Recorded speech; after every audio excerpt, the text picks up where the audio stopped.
Hello दोस्तों। हम लोग केमिस्ट्री पढ़ रहे थे। केमिस्ट्री में हम लोग मॉलिक्यूलर ऑर्बिटल थ्योरी के बारे में पढ़ रहे थे।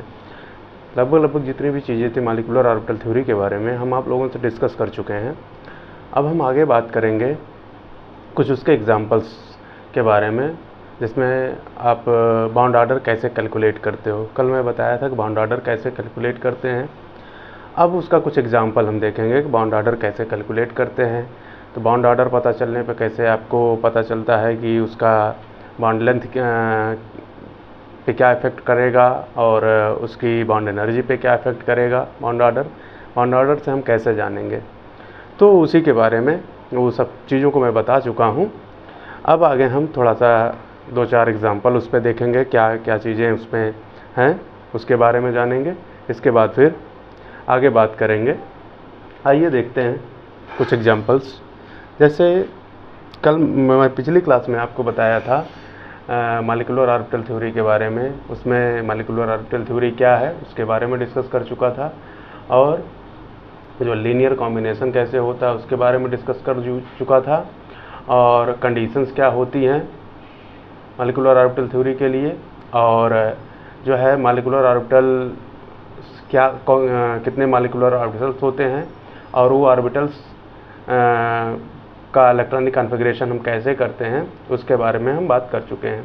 तो मैं बताया था कि अगर हमारा जो नंबर ऑफ़ इलेक्ट्रॉन है, नंबर ऑफ़ इलेक्ट्रॉन जो है वो अगर कितना हो 15 से लेस हो, या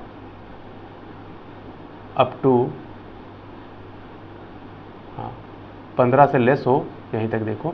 अगर 15 से कम है नंबर ऑफ़ इलेक्ट्रॉन जो है 15 से लेस हो या लेस देन 15 हो, ऐसे लिख देते हैं। Number of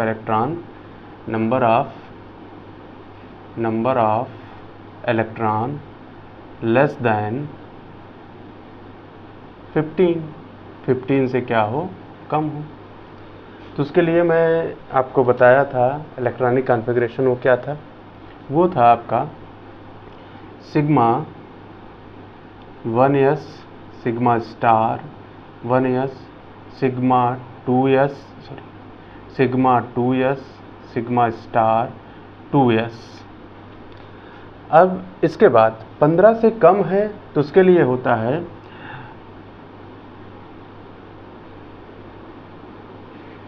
pi 2px equals to pi 2py, ये होता है। फिर सिग्मा 2pz होता है। फिर आपका पाई स्टार 2px होता है equals to pi star 2py होता है। फिर आपका सिग्मा स्टार 2pz होता है।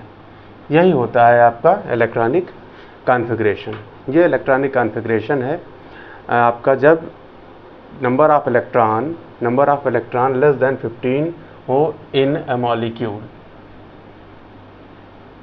जब किसी मॉलिक्यूल में नंबर ऑफ़ इलेक्ट्रॉन क्या हो, लेस देन कितना हो, 15 हो, लेस देन 15 हो, उसके केस में ये हमारा इलेक्ट्रॉनिक कॉन्फ़िगरेशन होता है। लेस देन 15 का मतलब हो गया कि 1 से 14 तक इलेक्ट्रॉन हो। लेस देन 15 का मतलब है कि 1 से 14 तक इलेक्ट्रॉन इसमें अगर प्रेजेंट होते हैं तो वो हमारा क्या होता है, जो है इलेक्ट्रॉनिक कॉन्फ़िगरेशन मॉलिक्यूलर ऑर्बिटल का ये होता है। अब जैसे लेस देन 15 की बात कर रहे हैं हम, तो उसका कुछ एग्जांपल देखते हैं। जैसे लेस देन 15 में अगर आपको जैसे हाइड्रोजन का निकालना है, हमारे पास मॉलिक्यूल है H2 का बॉन्ड ऑर्डर हमें बताना है। इसके लिए इसका इलेक्ट्रॉनिक कॉन्फ़िगरेशन करेंगे। H2 है तो इसमें 2 इलेक्ट्रॉन होगा, तो सिग्मा 1s2 हो जाएगा। सिग्मा स्टार 1s खाली रहेगा, इसमें कोई इलेक्ट्रॉन नहीं है। तो ये जो है रिप्रेजेंट करता है बॉन्डिंग को, ये एंटी बॉन्डिंग को, ये बॉन्डिंग को, ये एंटी बॉन्डिंग को, ये बॉन्डिंग को, ये भी बॉन्डिंग को, ये एंटी बॉन्डिंग को, ये एंटी बॉन्डिंग को, ये भी एंटी बॉन्डिंग को रिप्रेजेंट करता है। Anti bonding molecular orbital, bonding molecular orbital है। अब इसमें देखो, अगर हम यहाँ से कैलकुलेट करें number of anti bonding electron कितने हैं, 0, और नंबर ऑफ बॉन्डिंग इलेक्ट्रॉन कितने हैं, 2। अगर हमें बॉन्ड ऑर्डर निकालना है तो बॉन्ड ऑर्डर इक्वल्स टू होता है bonding number of bonding electron minus number of anti bonding electron by 2। तो यहाँ पे देखो, तो ये हो जाएगा आपका कितना, 2 माइनस 0 बाई 2, इसका मतलब 2/2, इसका मतलब क्या हुआ, 1। तो यहाँ पे H2 में जो बॉन्ड ऑर्डर आया वो कितने का आया, 1 का आया। इसमें बॉन्ड ऑर्डर कितने का आया, 1 का आया। अब देखो इसी तरह से जैसे हम O2 का निकालें, यही O2 तो ज़्यादा हो जाएगा, 16 इलेक्ट्रॉन हो जाएगा। अभी हम इन लेस देन 15 इलेक्ट्रॉन की बात कर रहे हैं, उस पे ही रहते हैं। तो जैसे हम ले लें Li2 ले लेते हैं। इसमें अगर निकालें लिथियम होता है, तो लिथियम में कितने इलेक्ट्रॉन होते हैं, लिथियम का एटॉमिक नंबर कितना होता है, आपको पता होना चाहिए। लिथियम का एटॉमिक नंबर, जैसे आपका हाइड्रोजन होता है, हीलियम होता है, फिर लिथियम होता है। हाइड्रोजन का 1 होता है, हीलियम का 2 होता है, लिथियम का कितना हो जाएगा, 3। तो 3 हो गया, तो Li2 है। इसके लिए इसके पास टोटल इलेक्ट्रॉन कितने हो जाएंगे, 6 हो जाएंगे। एक लिथियम का 3 होता है, तो 2 लिथियम है तो 6 हो जाएगा, टोटल इलेक्ट्रॉन मॉलिक्यूलर इलेक्ट्रॉन 6 हो जाएगा। अब देखो यहाँ पे क्या करेंगे हम, अब हम करेंगे इसमें इलेक्ट्रॉनिक कॉन्फ़िगरेशन। इलेक्ट्रॉनिक कॉन्फ़िगरेशन कैसे होगा, sigma 1s2 sigma star 1s2 4 हो गया, sigma 2s2 sigma star 2s0, ये होगा 6 इलेक्ट्रॉन हो गया। अब इसमें अगर हम बॉन्डिंग इलेक्ट्रॉन देखें तो कितना है, और एंटी बॉन्डिंग इलेक्ट्रॉन देखें तो कितना है, ये दोनों देखना है। बॉन्डिंग हमारे पास अगर देखें तो 2 2 2 4 बॉन्डिंग में है, एंटी बॉन्डिंग में कितना है, 2। अगर हम बॉन्ड ऑर्डर इसका निकालना चाहें तो बॉन्ड ऑर्डर क्या होगा, बॉन्ड ऑर्डर हो जाएगा इसका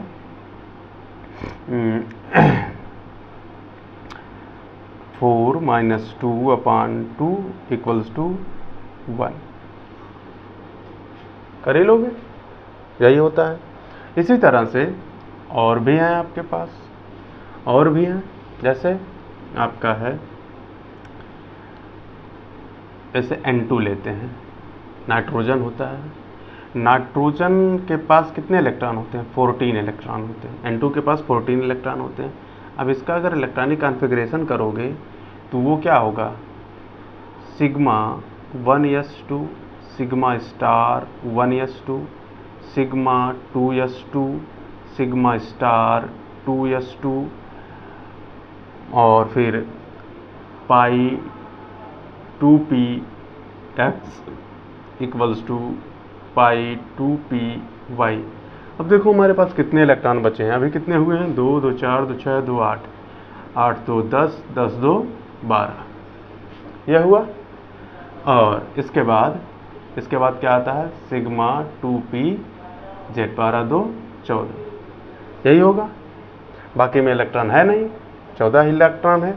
अब देखो इसमें बॉन्डिंग इलेक्ट्रॉन कितने हैं, बॉन्डिंग में इसके 2 4 6 8 10 हैं बॉन्डिंग में कितने इलेक्ट्रॉन, 10।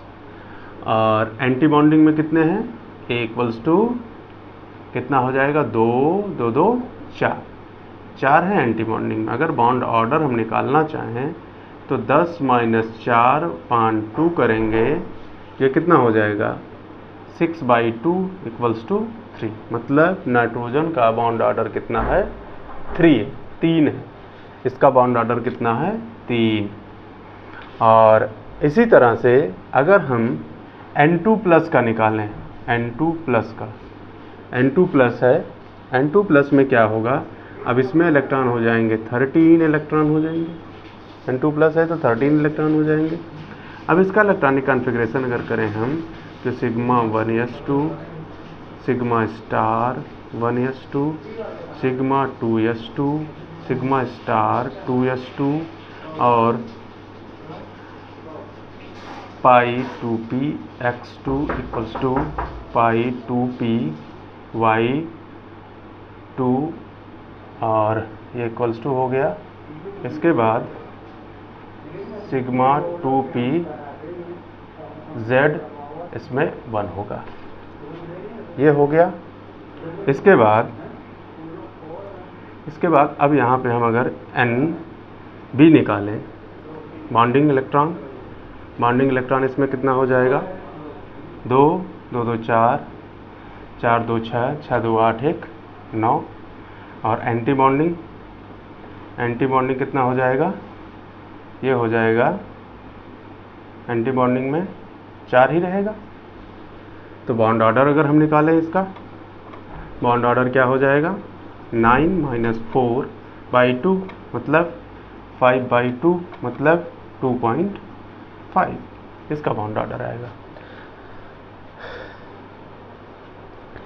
अगर हम इसी तरह से कार्बन का निकालें, कार्बन का कितना होता है C2 से 12 इलेक्ट्रॉन होगा, 12 इलेक्ट्रॉन होंगे, उसको देखते हैं। हम अब बात करते हैं जैसे C2 की, जैसे हम बात करें C2 की। C2 अगर निकालते हैं तो C2 के केस में क्या होगा, C2 के केस में क्या होगा, अब यहाँ पे देखो इसमें कितने इलेक्ट्रॉन होंगे 12 इलेक्ट्रॉन होंगे। 12 इलेक्ट्रॉन का electronic configuration sigma 1s2, sigma star 1s2, sigma 2s2, sigma star 2s2 और कितना हो गया 2 2 4 2 6 2 8 8 हो गया, 8 4 12 तो पाई 2p x2 equals to pi 2p y2, ये होगा। अब देखो यहाँ पे ये 12 हो गया। अब यहाँ पे देखो ये क्या हो रहा है, अगर इसमें हम बॉन्डिंग देखें, बॉन्डिंग इलेक्ट्रॉन कितने हैं 2 2 4 4 4 4 8 8 बॉन्डिंग में हैं। और एंटी बॉन्डिंग में देखें तो एंटी बॉन्डिंग में 2 2 2 4 हैं एंटी बॉन्डिंग में, 4 किस में है एंटी बॉन्डिंग में, 4 हैं एंटी बॉन्डिंग में। तो अगर हम बॉन्ड ऑर्डर इसका निकालना चाहें, बॉन्ड ऑर्डर क्या हो जाएगा Nb - Na/2 मतलब 8 - 4/2, यही होगा। तो ये कितना आ जाएगा 2, 8 में से 4 निकालेंगे बाई 2 करेंगे तो 2 आएगा, ये हो गया 2 हो गया इसका बॉन्ड ऑर्डर। अगर हम ये निकालें C2+ का, C2+ का मतलब 11 इलेक्ट्रॉन, C2+ का मतलब हुआ 11 इलेक्ट्रॉन प्रेजेंट है। तो 11 इलेक्ट्रॉन प्रेजेंट है तो इसका हो जाएगा sigma 1s2, sigma star 1s2, sigma 2s2, sigma star 2s2 pi 2p x2 equals to pi 2p y2, 1 ही हो जाएगा, 2 नहीं हो पाएगा। एक इलेक्ट्रॉन बचता है ना, एक पहले जाता है, दोनों में पहले एक जाता है, फिर डबलिंग होती है तो ये 2 हो जाता है, ये 2 हो जाता है। तो अब देखो यहाँ पे अगर आप बॉन्डिंग निकालोगे, बॉन्डिंग इलेक्ट्रॉन एक कम हो गया, यहाँ पे एक ज़्यादा था एक कम हो गया तो ये हो गया 7, और एंटी बॉन्डिंग अगर निकालोगे तो वो 4 ही रहेगा। अगर बॉन्ड ऑर्डर निकालना चाहोगे तो ये कितना हो 7 - 4/2 हो जाएगा, तो 3/2 हो जाएगा, तो मतलब 1.5, यही हुआ। देखो एक देख रहे हो एक चीज़, ये 14 था, 14 पे इसका बॉन्ड ऑर्डर कितना आया 3, 14 इलेक्ट्रॉन था तो बॉन्ड ऑर्डर 3 आया। और जब एक इलेक्ट्रॉन कम हुआ तो ये 2.5 हो गया, आधा कम हो गया बॉन्ड ऑर्डर। अब देखो जब 2 इलेक्ट्रॉन कम हुआ, 12 इलेक्ट्रॉन हुआ, तब ये फिर 0.5 कम हुआ तो 2 हो गया, फिर इसमें भी 1 इलेक्ट्रॉन कम हुआ तो फिर ये कितना हो गया 0.5 हो गया। तो इसका मतलब ये है कि एक जनरल सी मीनिंग बनती है कि अगर हम जो हमारा नाइट्रोजन होता है 14 इलेक्ट्रॉन होता है, कोई भी मॉलिक्यूल हो, अगर उसमें 14 इलेक्ट्रॉन प्रेजेंट हैं, मॉलिक्यूलर ऑर्बिटल में 14 इलेक्ट्रॉन, टोटल इलेक्ट्रॉन 14 प्रेजेंट हैं, तो उस केस में बेसिक सी बात है, उस केस में क्या होता है कि हमेशा बॉन्ड ऑर्डर 3 आएगा, चाहे जो भी हो। 14 इलेक्ट्रॉन है तो 3 ही बॉन्ड ऑर्डर आएगा उसमें, दूसरा कोई बॉन्ड ऑर्डर नहीं आ सकता। इसके बाद 3 से 14 इलेक्ट्रॉन से एक कम हुआ इलेक्ट्रॉन, 13 हुआ तो 0.5 हो गया। मतलब फिर जैसे ही ये जो है 12 हुआ, मतलब एक और कम हुआ तो ये 2 हो गया, एक और कम हुआ तो ये 1.5 हो गया। तो देख रहे हैं डिफरेंस, 0.5 का डिफरेंस इन दोनों के बीच, इसके बीच 0.5 का, इसके बीच 0.5 का। तो मतलब ये हुआ कि जब हम 14 से मतलब नाइट्रोजन से नीचे की तरफ जाते हैं, नीचे की तरफ के मॉलिक्यूल की तरफ जाते हैं, तो वहाँ पे क्या होता है कि बॉन्ड ऑर्डर जो होता है 0.5 क्या करता है, डिक्रीज करने लगता है। और फिर अगर यही चीज़ उसके ऊपर भी जाते हैं तो होता है, यही चीज़ इसके ऊपर भी जाएंगे तो होगा, वहाँ पे भी क्या होता है कि 0.5 डिक्रीज करता है। मतलब 14 इलेक्ट्रॉन है तो बॉन्ड ऑर्डर 3 होगा, अगर उससे कम हुआ इलेक्ट्रॉन तो भी घटेगा 0.5, और अगर उससे ज़्यादा हुआ तो भी 0.5 वो घटने लगता है बॉन्ड ऑर्डर। तो ये चीज़ें थी आपका, जब ये नंबर ऑफ इलेक्ट्रॉन जो है लेस देन क्या हो 15। अब ग्रेटर देन 14 हो, ग्रेटर देन 14 इलेक्ट्रॉन हो। अब हम उसकी बात करते हैं कि अगर जो है नंबर ऑफ इलेक्ट्रॉन क्या हो, ग्रेटर देन 14 हो। तो कुछ एग्जांपल्स थे कैसे आप कैलकुलेट करोगे बॉन्ड ऑर्डर, उसको मैं बताया आपको। अब हम बात करते हैं, अगर यही इलेक्ट्रॉन जो हैं मॉलिक्यूल में ज़्यादा हैं, मतलब 14 से क्या है ज़्यादा, 14 से ज़्यादा हैं, तो क्या करेंगे हम, 14 से ज़्यादा हों तब हम क्या करेंगे उसके बारे में देखते हैं। 14 से ज़्यादा हैं तब हम क्या करेंगे ये देखते हैं। 14 से ज़्यादा इलेक्ट्रॉन पे ये क्या होता है कि number of electron is greater than, यहाँ पे हम कह देते हैं इसको ग्रेटर, क्या कहते हैं, ये ग्रेटर है। Number of electron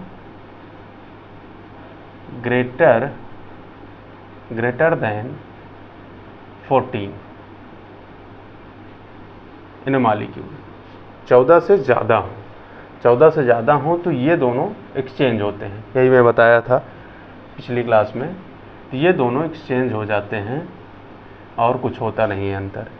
sigma 2p z यहाँ आ जाता है और pi 2p x equals to pi 2p y यहाँ हो जाता है।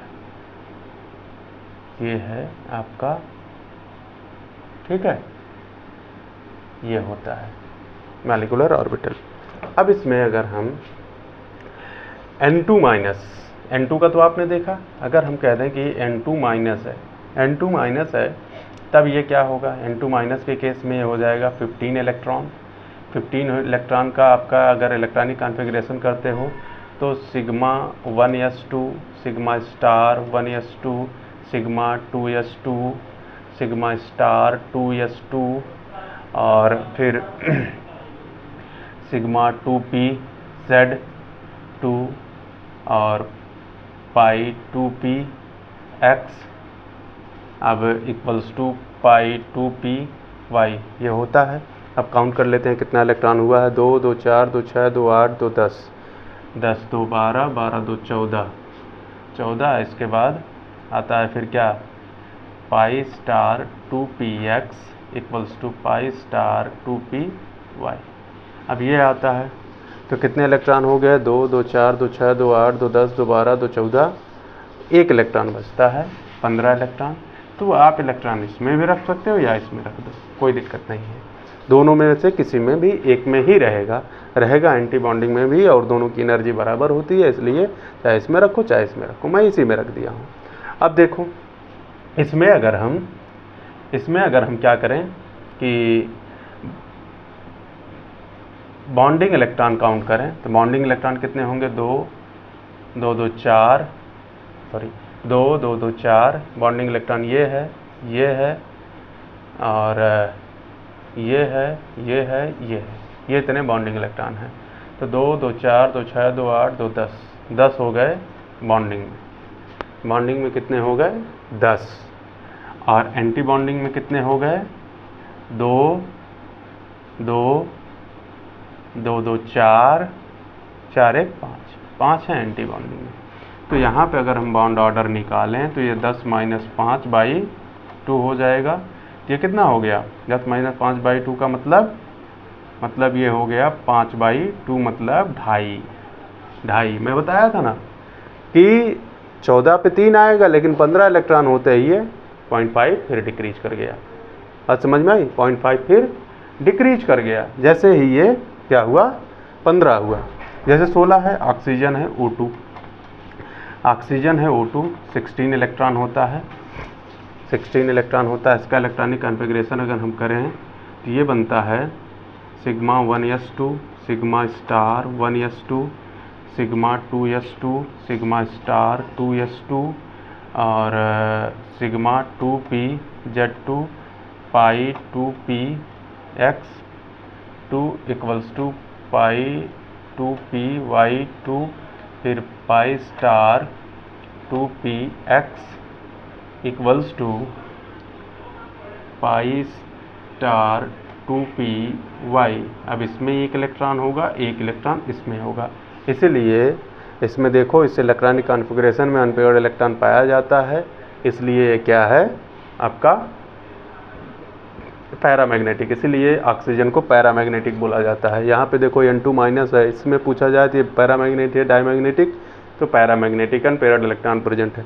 इसमें भी अनपेयर्ड इलेक्ट्रॉन प्रेजेंट है, इसलिए ये भी क्या है, पैरामैग्नेटिक है। अब इसमें देखो बॉन्डिंग मॉलिक्यूलर ऑर्बिटल निकालें तो बॉन्डिंग मॉलिक्यूलर ऑर्बिटल कितने हो जाएंगे, बॉन्डिंग में 10 ही होंगे, और एंटी बॉन्डिंग में कितने हो जाएंगे। अब यहाँ पे 5 था, वहाँ पे 6 हो जाएगा, एक बढ़ गया। बॉन्ड ऑर्डर अगर निकालोगे तो बॉन्ड ऑर्डर कितना आ जाएगा, इसका आ जाएगा 10 - 6/2, इसके मतलब हो गया 4/2 मतलब 2। अब देखो यहाँ पे 0.5 था, यहाँ पे 2 आ गया, एक ही इलेक्ट्रॉन बढ़ा है। इसी तरह से O2 का निकालो, O2 का निकालो, O2+ का निकाल सकते हो, O2 का निकाल सकते हो, कोई दिक्कत नहीं है। सबका आप इलेक्ट्रॉनिक कॉन्फ़िगरेशन करके निकाल सकते हो, और उससे आपको पता चलेगा कौन सा पैरामैग्नेटिक है, कौन सा डायमैग्नेटिक है। जिस इलेक्ट्रॉनिक कॉन्फ़िगरेशन में अनपेयर्ड इलेक्ट्रॉन मिलेगा वो हमारा क्या होगा, पैरामैग्नेटिक होगा। जिसमें अनपेयर्ड इलेक्ट्रॉन नहीं मिलेगा वो हमारा क्या होगा, डायमैग्नेटिक होगा। तो ये कुछ एग्जाम्पल्स थे आपके बॉन्ड ऑर्डर कैलकुलेशन के, कैसे आप बॉन्ड ऑर्डर कैलकुलेट करते हो। जब बॉन्ड ऑर्डर पता चलता है, जैसे कंपैरिजन आता है बॉन्ड लेंथ बॉन्ड एनर्जी में, किस तरह से आप कंपैरिजन करोगे, तो किसका जैसे दे दिया गया 3-4 मॉलिक्यूल दे दिए गए, तो उसमें पूछा गया कि किसका बॉन्ड ऑर्डर, तो आप कैलकुलेट कर लोगे। मॉलिक्यूल दे दिया गया तो उसका इलेक्ट्रॉन पता रहेगा, तो बॉन्ड ऑर्डर आप कैलकुलेट करोगे। फिर पूछा कि एनर्जी क्या होगी, उसका बॉन्ड लेंथ क्या होगा, उसको अरेंज करिए बॉन्ड लेंथ के इंक्रीजिंग ऑर्डर में, बॉन्ड लेंथ के डिक्रीजिंग ऑर्डर में, या फिर बॉन्ड एनर्जी के इंक्रीजिंग ऑर्डर में, बॉन्ड एनर्जी के डिक्रीजिंग ऑर्डर में, तो अरेंज कर सकते हो आप। क्योंकि मैं बताया हूँ कि जो बॉन्ड ऑर्डर होता है बॉन्ड एनर्जी के डायरेक्टली प्रोपोर्शनल होता है। बॉन्ड एनर्जी जो होती है बॉन्ड ऑर्डर के डायरेक्टली प्रोपोर्शनल होती है, और जो आपका बॉन्ड लेंथ होता है वो इन्वर्सली प्रोपोर्शनल होता है बॉन्ड ऑर्डर के। बॉन्ड ऑर्डर कम होगा तो बॉन्ड लेंथ ज़्यादा होगी, बॉन्ड ऑर्डर ज़्यादा होगा तो बॉन्ड लेंथ कम होगी।